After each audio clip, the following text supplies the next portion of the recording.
The plant is Salvia Divinorum. Salvia Divinorum, which some of you who are real mavens of this stuff know it. It's been in the books for 30 years. The problem was nobody knew how to get off. And so it was always carried in these lists as suspect hallucinogen. The thing is, any scientist confronted with a plant where somebody says it's a hallucinogen will test to see if it's an alkaloid. All hallucinogens, almost all, are alkaloids. So Salvia Divinorum, negative for alkaloids. Doesn't matter. It has a new, unknown compound in it, now known, salvorine alpha. And the interesting thing about salvorine alpha is we have in this country what's called a structural near relatives or cogener law, which says if a compound is a structural near relative, isomer, enantiomer, or stereoisomer of an illegal compound, then it too can be made illegal. Salvia Divinorum doesn't fit this description. That means that in order to make this stuff illegal, the government will have to present medical data showing there is something wrong with it. And at this stage, nobody on earth knows the real pharmacological parameters of this compound. So here's the deal. You can grow this plant in a window box, in your apartment, in your backyard. It looks like Joe Plant. There is nothing particularly distinguishing about this plant.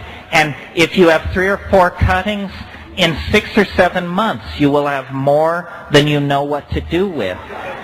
And then I'll just describe how I do it. I'm slightly chicken shit to do the pure compound, which, by the way, you do 300 micrograms.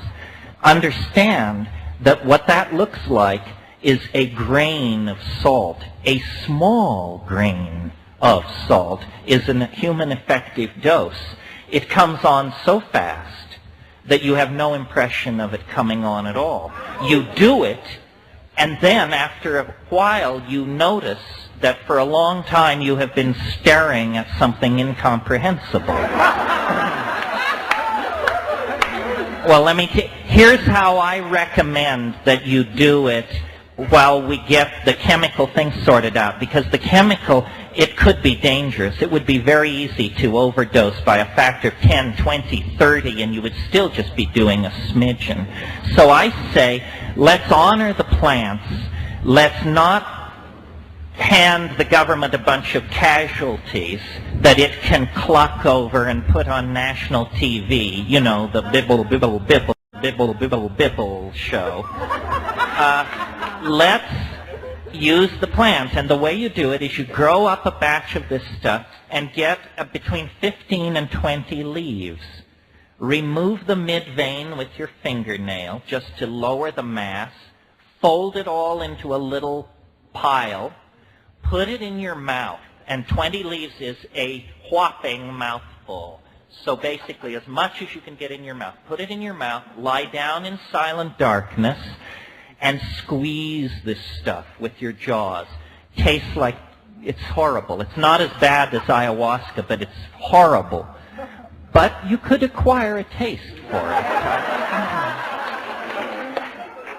So lie down in darkness where you can see a digital watch. One of these red flashing jobs like a Kmart deal. And then let it, don't swallow it, but just squeeze it and masticate it. At 15 minutes, by the clock, spit it out into a bowl or a Kleenex or something, and then just lie there, lie still in the darkness with your eyes closed, and look, and this is almost the key empowerment, though it's idiotic, people fail to do it. Look at the back of your eyelids with the expectation of seeing something. And when you do that, after just 3 or 4 minutes, there will be what we professionals call streaming, which means amoeboid lights of after-image colors, the chartreuse and purple flowing by. And about 3 minutes after that, it will deepen very, very quickly into extraordinarily bizarre, dare we say it, fairly DMT-like hallucinations. And it builds fast. I mean, so fast that there is this wonderful moment in it where you actually know real fear, which shows you that it's working. I mean, I really believe if you take a psychedelic and you're not afraid you did too much, you didn't do enough.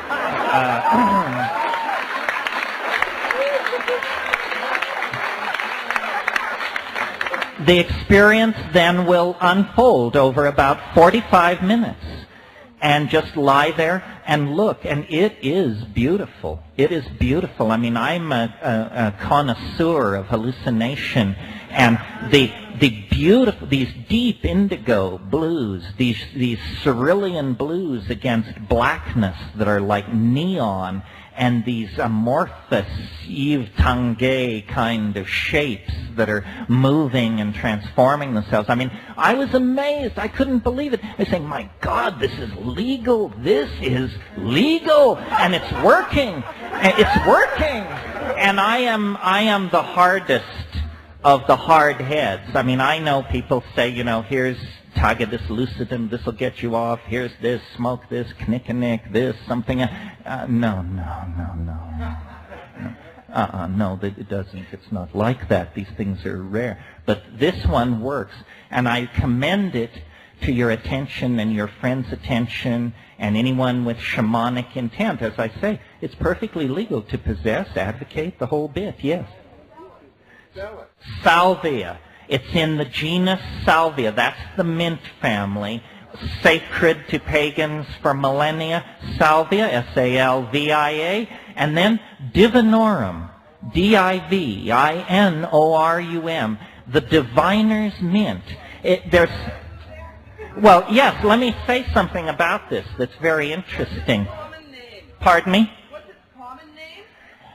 Well, that's what I was going to talk about. It's native from Mexico, so it has no common name in English.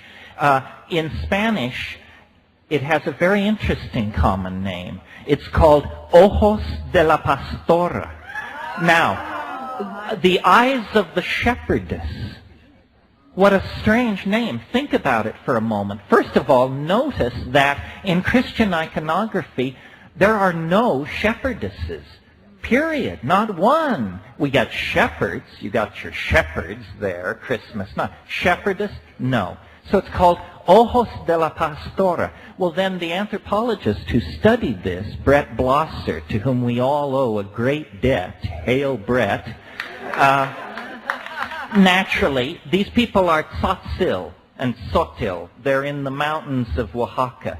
And so he said to them, well, yes, Ojos de la Pastora, very interesting, but what do you call it in your language? What do you call it in Tzotzil? And they said, well, we have no name for it in our language.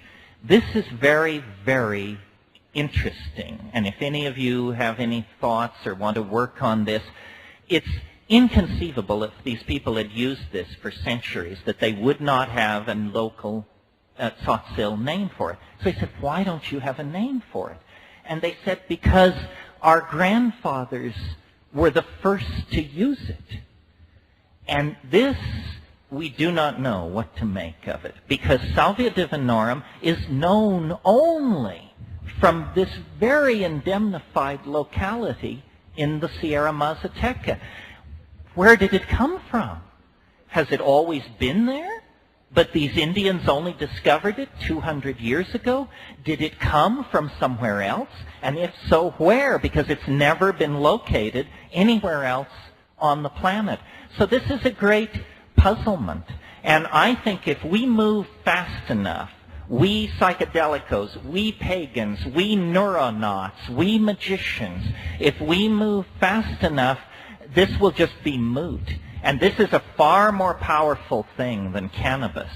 I mean, not if you've never smoked cannabis and then you sit down and smoke the best ass there is. But as we all know, after a while, cannabis loses its ability to really catapult you into the unspeakable. The Salvia Divinorum, every time I have taken it, it's gotten better and stronger and weirder. So I think it is sent from the goddess at this time. Eyes of the shepherdess, these are the eyes we should be looking through.